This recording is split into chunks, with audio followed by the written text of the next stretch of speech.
Galera, ótima sexta-feira para todo mundo, ótimo começo de fim de semana e reparem que lá se foram 562 dias de guerra na Ucrânia. Eu quero traduzir para vocês aqui um primeiro resumo com algumas das principais informações a respeito da guerra na Ucrânia do dia de hoje. Mas primeiro, e como sempre, eu peço que você, por favor, me ajude a mandar esse conteúdo para um número ainda maior de pessoas, deixando o seu like nesse vídeo, confirmando se você já está inscrito no canal. Se não tiver, o momento é esse. Eu quero clicar aqui para que ele faça uma primeira tradução para a gente já automática. Eu já dei uma checada, tem alguns erros aqui, mas dá uma dinâmica melhor, né, aqui para nossas traduções.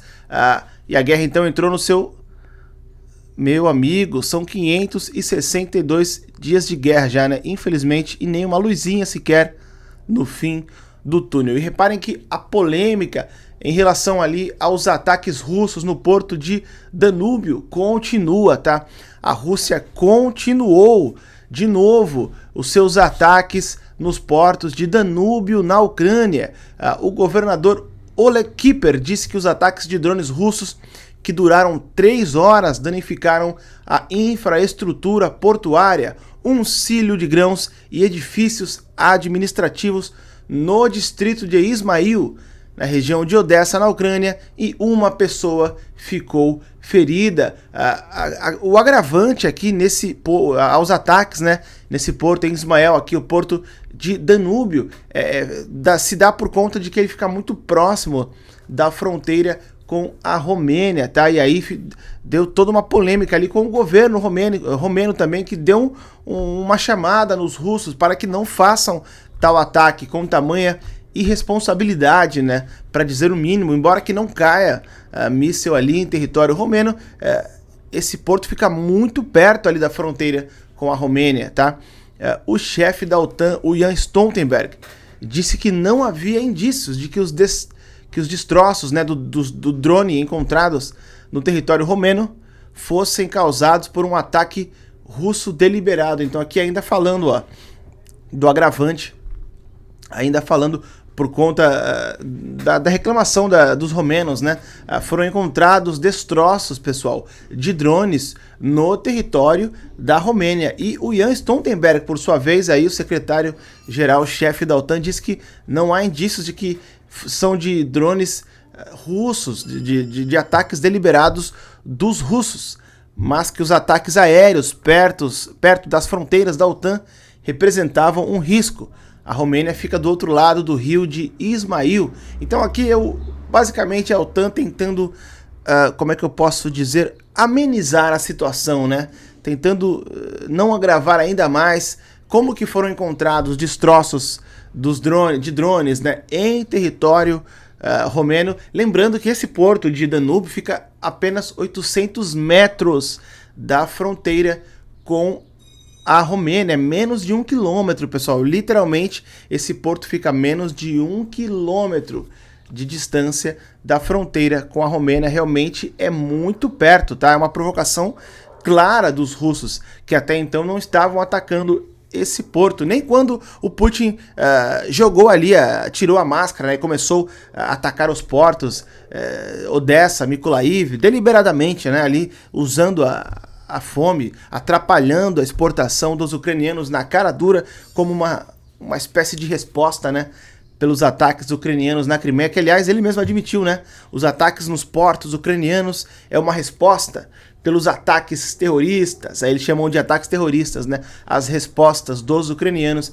na Crimeia, contra as pontes na Crimeia. Então, a Rússia saiu do acordo de grãos ali no Mar Negro e começou a atacar os portos deliberadamente e abertamente, supostamente em resposta aos ataques ucranianos, mas ainda assim não estava atacando esse porto ainda em Danúbio. Não sei se por logística, eu não acho que eles não estavam atacando em respeito à Romênia, coisa nenhuma. Todo mundo sabe como que funciona o modus operandi do Vladimir Putin, Putinzão de vodka. Ele não respeita nada e nem ninguém, a não ser aquilo que ele teme, né? Portanto, eu acho que ele não atacava esse porto de Danúbio por questões logísticas, tá? E não por conta de um respeito aí ao território romeno, tá? Lembrando que Romênia fica menos de 1 quilômetro aí de distância, o território romeno desse porto aí que está sendo atacado, que foi atacado nessa última madrugada durante 3 horas, tá? Só dando aí uma ênfase.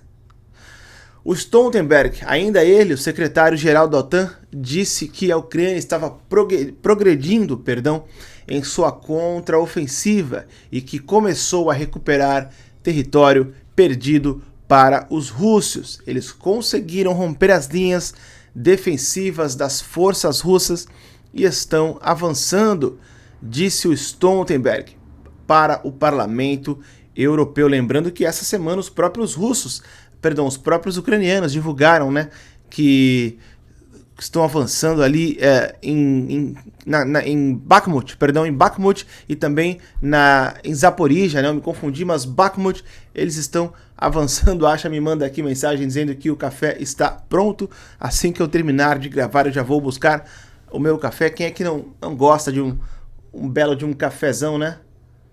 Eu vou buscar o meu café daqui a pouco, assim que eu terminar esse primeiro resumão aqui, para esse povo brasileiro maravilhoso aí, desse Brasilzão de meu Deus. Tá, Stoltenberg admitiu que os ucranianos estão avançando, pelo menos 5 drones, ó, mais ataques aqui, tá, em território russo. Pelo menos 5 drones de combate ucranianos foram derrubados no território russo. 2 foram abatidos ao se aproximar da cidade de Briansk, sudoeste da Rússia, e 2 sobre a região sul de Rostov. Rostov vem sendo alvo, né? Rostov vem sendo bombardeada, foi alvo ontem, foi alvo mais uma vez de ontem para hoje, e Rostov é uma das cidades que o Eugene Prigozhin tomou algumas bases, lembram? Durante ali a marcha da justiça, em que ele caminhava com alguns membros do grupo Wagner até Moscou.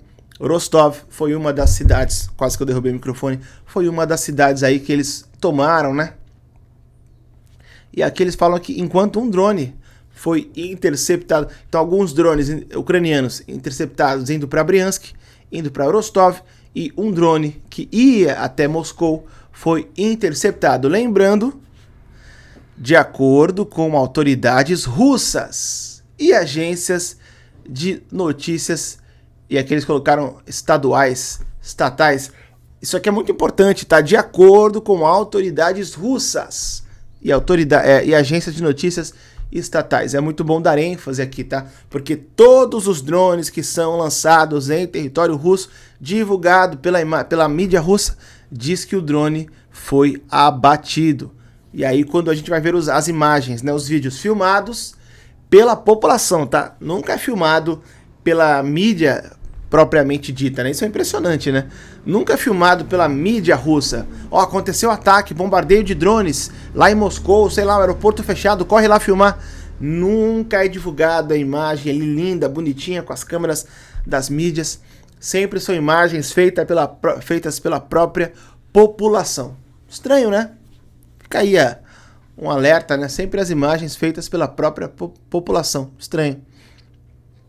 E aqui, ó, o secretário de Estado dos Estados Unidos, o Antony Blinken, elogiou a resiliência extraordinária dos ucranianos diante da invasão russa, durante uma visita à região de Chernihiv, que foi ocupada pelos russos por cerca de um mês, ali depois do início da guerra. O Antony Blinken é esse aqui, ó.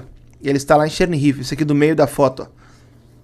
Do lado desse soldado aqui, ele está à frente do soldado, ele está em Chernihiv, e ele elogiou, né, a resiliência. Aliás, o mundo inteiro elogia, né, a coragem, a bravura, né, não só do presidente deles, de ter continuado, de ter ficado para lutar, né, quando ele diz, quem não se lembra da icônica frase do Zelensky, quando o Biden ofereceu para ele uma carona, né? Não, quer que eu mande alguém te buscar? Quer que eu mande um avião americano te buscar? Você controla os seus soldados daqui, dos Estados Unidos ou de algum outro país aliado na Europa. E aí o Zelensky disse que eu não preciso de uma munição, eu não preciso de uma carona, eu preciso de munição. E aí ele quebrou as pernas de todo mundo, né? E aí que o mundo falou, então toma. Já que você não quer fugir, você quer lutar, então toma. Até arrepia, né? Dá até um arrepio. Mas ele fez isso sim. Ah, foi marketing, ele é um ator, usa uma frase de efeito. Pode ser, mas fato é que o bicho está lá. Aqueles que criticam, não, foi só uma frase de efeito, isso aí, falou. Nem frase de efeito falaram e nem lá estão levando bala no lombo. Então, que foi frase de efeito ou não, o bicho ficou lá. O bicho é baixinho, mas é bravo, ele é baixinho, né? Sempre quando tem reunião com outro líder, ele é até perto do Biden, né? Ele é mais baixinho ali. O povo brinca que ele é filho do Biden, mas o bicho é bravo, o bicho realmente ficou, encarou. Então o mundo inteiro aprendeu a admirar, né? Os ucranianos aí, ó. Kim Jong-un e Vladimir Putin. O mundo, os americanos alertaram, né? Para que o Kim Jong-un pare de fornecer armamento para a Rússia, mas dispensa comentários aqui o gelocão da Coca-Cola, né? O Dipirono. O Dipirono aqui dispensa comentários. O Dipirono é maluco, faz teste aí o dia inteiro com arma nuclear, com bomba nuclear, arma proibida. Realmente muita coisa importante acontecendo. Eu vou ficando por aqui para não alongar demais esse primeiro resumo, mas daqui a pouco estou de volta com um segundo resumo, aí sim um pouco mais detalhado, com algumas das principais informações então do dia de hoje. Lembrando que lá o dia já se foi, tá? Eles têm 5 horas a mais na Polônia, 6 horas a mais que o Brasil na Ucrânia, lá em Kiev, capital da Ucrânia, tá? Então, por isso que já cabe o primeiro resumão e daqui a pouquinho eu volto então com um novo resumo. Obrigado quem ficou até o final. Não se esqueçam do like, confirmar a inscrição no canal. Tamo junto, valeu!